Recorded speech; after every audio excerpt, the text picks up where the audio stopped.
So the first thing when you get into a home to take a look at a floor is you want to ask to see if they have samples. Many times clients will have additional pieces in their basement that they can pull out for you to test.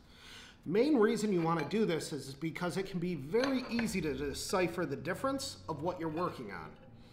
The back of this tile here, this slate, you can tell is very natural, was not made by man, and it looks like they just cut a stone in half.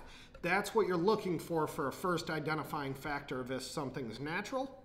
When you get into something that is man-made, it is very obvious that it was not created by the earth. It's very symmetrical, and it looks like it was pressed by a machine because it was. All right. With that sample, the first test that you ever want to do to these is called a scratch test. If you are in somebody's home, you have to find an inconspicuous area, behind a toilet, behind a tub, if they don't have this sample, so try and get it. The first thing is when you come to these synthetic samples called a scratch test, I'm just going to do it in a small corner. I am not making any identifying scratch marks, which tells me this is going to be a synthetic material. When we come over to the natural and do the same test, you can draw on it.